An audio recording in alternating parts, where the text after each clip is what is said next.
Hello and welcome to the BookTube behind the scenes tag. This is an original tag created by Bob from Robert Reads Books. I was tagged by Stuart Phillip and Darkstar. I'll have links to all of their channels down below, as well as the original description for this tag created by Bob. If you decide to do it, please be sure to tag him so he can watch your video. And I think I'm a little behind on this one, so if you're watching this, please feel free to do so and make sure to tag me so I can come and hear about how you do things with your BookTube channel. And that's really the focus of this tag, is what goes on behind the scenes and what is it that we do to create the content that people come and watch. Prompt number 1. When recording a post, do you read from a prepared script, or do you refer to notes or a broad outline, or do you speak extemporaneously? There's a mouthful on a hot day. Usually, I have notes of some kind. So they may be jot notes, they may be a little more detailed, and an outline. So when I'm getting ideas for a video, I also start creating an outline, because if you've seen any of my videos, I can easily go off track, go all over the place before I get back to what I wanted to say. And the irony is, folks see the edited version of that, so it's just helpful to have that outline to check that I've covered what I want to cover. Prompt number 2, do you edit before you post, deleting hems and haws, misspeaks, mispronunciations, and other common public speaking foibles?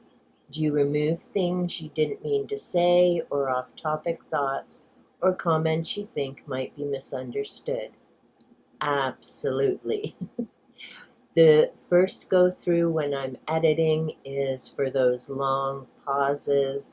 I may be thinking about something. Sometimes I've forgotten to get a book or other things, so I take all of that out. I've noticed since I've made videos, I say so a lot. So, again, here we go. I take those out. When I'm editing, I really try to clean things up in terms of having the content move along without big gaps, making sure that I've said what I mean to say, covered the points that I want to cover, and really mindful of what I can take out. Because some of my videos, by the time I'm done chopping things out, are about half the time that it took to record them. And I don't mind doing that, because I'd rather just keep going and chit-chat all that when I'm recording, and then I can clean it up and decide what's the most appropriate content to keep for the video. Number 3. Have you ever edited a post after posting? Have you ever deleted an entire post?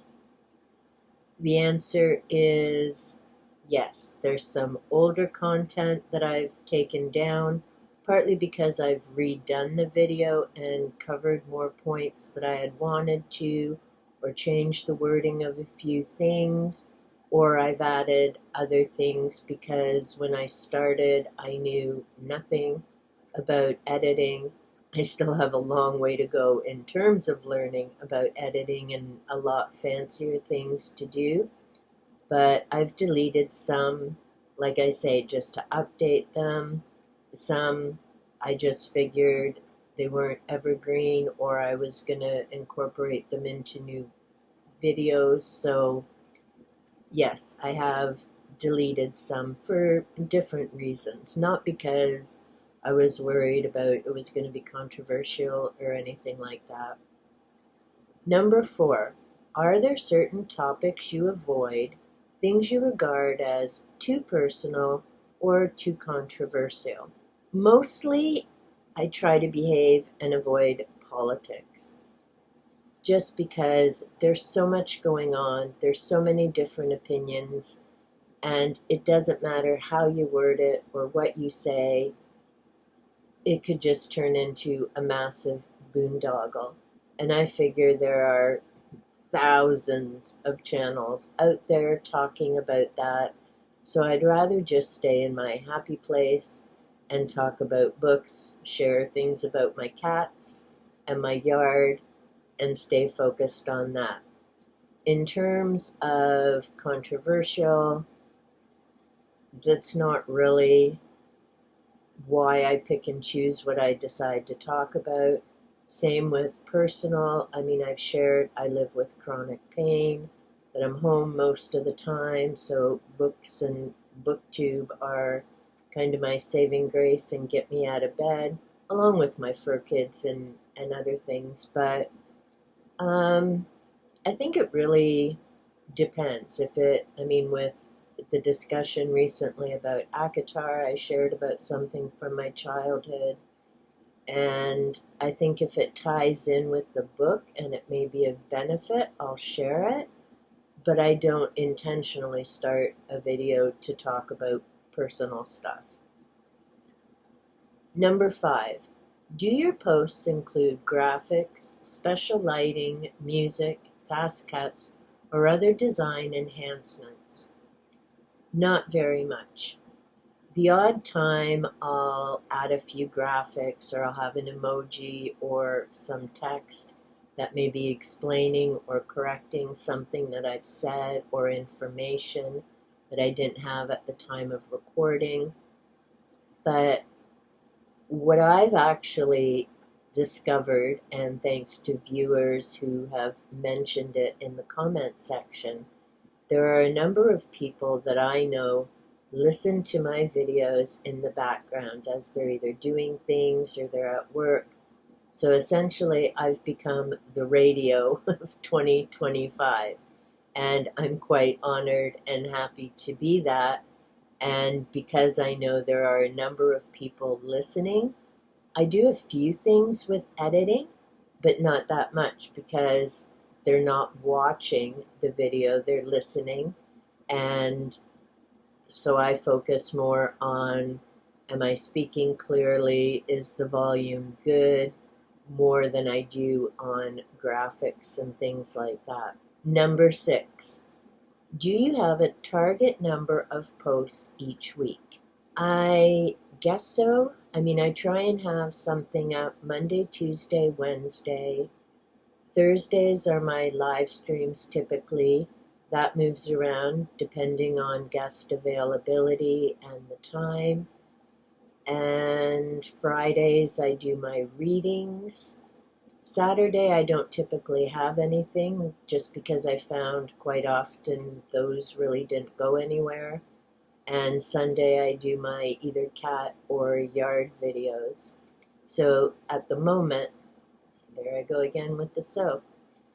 At the moment, that's pretty much my routine. Whether that changes to more or less videos in the future is just going to depend.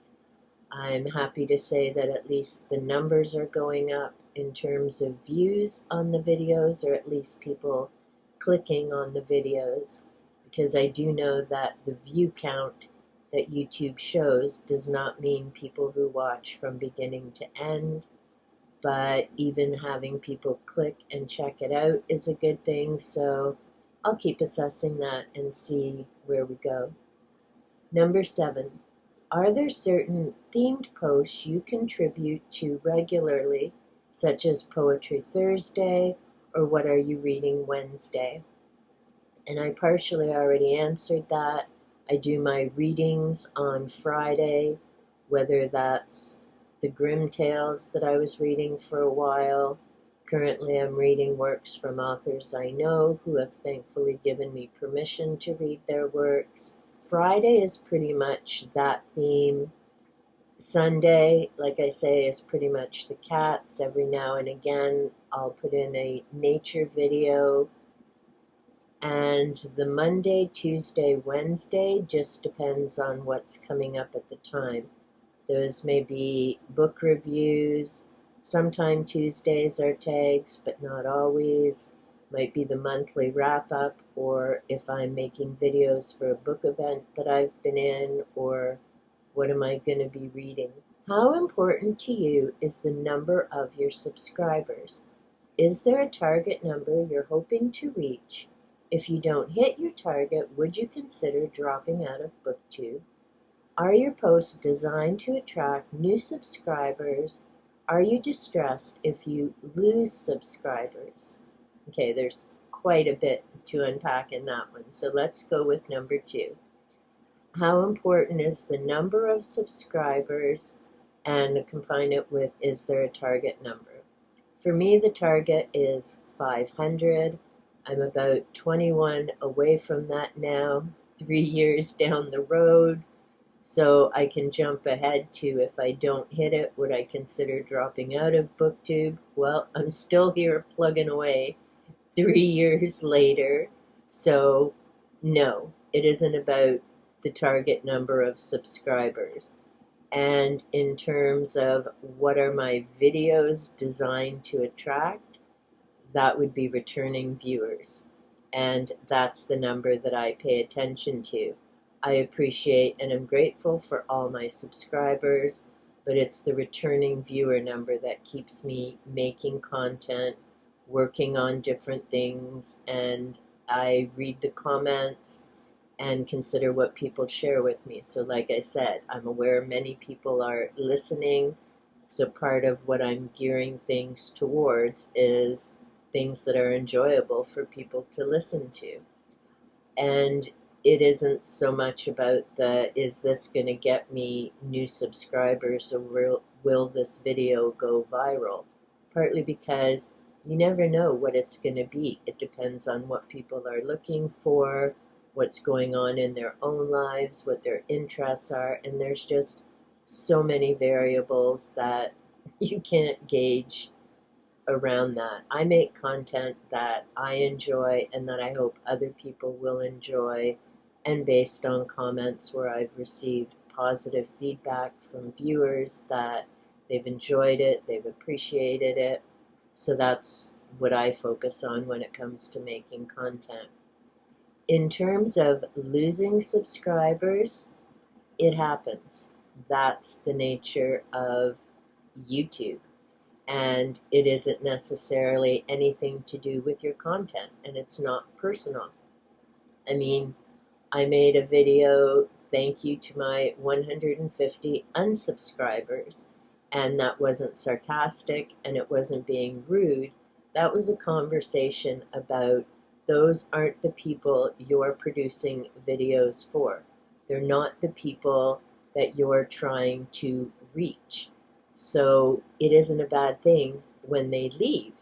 And it's so much better to have kindreds, returning viewers who enjoy your content, share comments, give positive feedback, or, even constructive criticism, because it's what are other people watching and enjoying or not that help us fine tune and decide what to do with some of our videos, whether that's content or additions to what we add in there. No, people leaving don't bother me. Myself, I go through my subscriber list every few months, because the reality is there are only so many hours in a day, and between life, reading, hobbies, family, everything else, there's only so much time to watch YouTube. And I limit the amount of time that I watch it. My TV viewing is now down to maybe 2 hours a week. 4 hours a week would be pushing it. I don't stay on YouTube for hours and hours a day, which is what it would require to keep up with all the channels I'm interested in. So again, it's not a personal thing whether I'm the one unsubscribing or someone unsubscribes from me. there's just so many reasons for it. I don't get caught up in it. It is what it is, and you can't take it personally. Number 9, do you always respond when tagged? I would love to say yes, but sadly, no. I do respond to the video that I'm tagged in, and I try and thank the person for tagging me. But people who tag me also know it may be a while before I get to the tag, and some of the tags I may not get to. A big thank you to Debs at Rainer Reads. I now have my book set up to keep track of when I've been tagged, who's tagged me, and then I make sure to copy and paste from the video.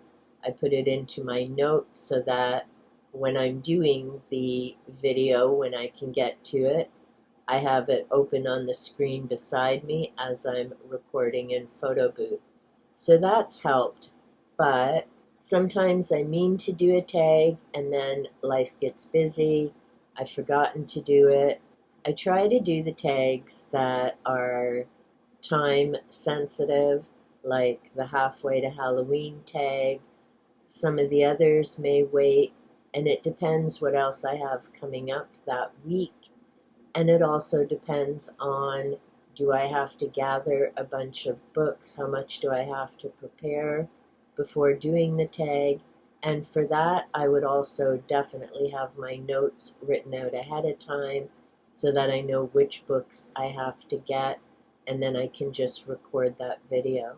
So I try to get to them, but I know there's some I won't be able to. Number 10, do you respond to viewers' comments?